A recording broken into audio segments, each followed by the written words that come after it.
देखो सांग मैंने आज आम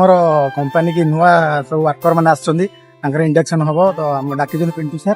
मुझे जाऊँगी तो चलते यहाँ इंडक्शन रूम तो तुम किसी कह से नुआ पिला किसी जान थे साइड विषय में केमती कौन कम करेंगे केमती सेफ्टी कम करेंगे केमती कौन पावर टूल सब यूज करेंगे तो हम सेफ्टी सर छिड़ा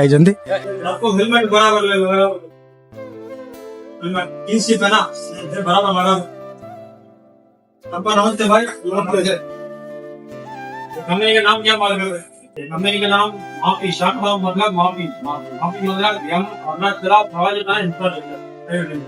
बहुत अच्छा कंपनी है। कंपनी में रेटिंग में वो पड़ता है मुझे लगा जैसे कि हम लोग साइड में काम करते हैं तो टावर्स लेते हैं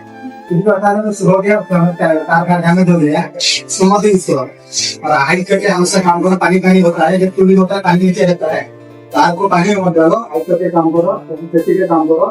अगर तार खराब हो गया तो आशीष की गिर गया कि नीचे गिर गया तो उसको तुरंत नहीं उठाना जाएगा उस तरह को अगर आपको झटका लगेगा तो उसी जगह हमको बुलाना चाहिए सेफ्टी वाला को इन्फॉर्म करना चाहिए साइड सुपरवाइजर को इन्फॉर्म करना चाहिए तो आएगा तो हमको फोन करेगा हम तो बैठे जाके तो ये करूंगा आप सेफ्टी से काम करिए ठीक है। कंपनी में बाहर जाएगा तो पुलिस पकड़ेगा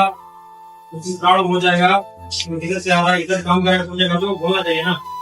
वरना तरह बोलेगा अभी सबको मालूम वरना तरह ये टोटल हो गया अच्छा नहीं है लेबर को सपोर्ट देगा स्टाफ को सब सपोर्ट देगा कंपनी में तो प्रोडक्ट पूरा फैसिलिटी प्रोवाइड करेगा समझ गया वो अच्छा काम कर रहा उनको सब फैसिलिटी दे रहा है लेबर चार्ज दे रहा है पानी दे रहा है करंट दे रहा है पूरा दारू कहीं कुत्ता ऐसा बात नहीं करो इस तरह का तो क्या होगा दाल प्रॉब्लम हो जाएगा क्या करेगा दाल पेगा तो मुंडेगा ना पूरा क्या होगा घूमेगा तो बाद गिर जाएगा अभी ज्यादा हीट का टाइम भी बहुत हीट से आ जाएगा पानी ज्यादा पियो ठीक है धन्यवाद। तो आमर इंडक्शन सर सेफ्टी इंडक्शन आम सब चालू है भिडियो भल लगी तो लाइक निहाती करदे।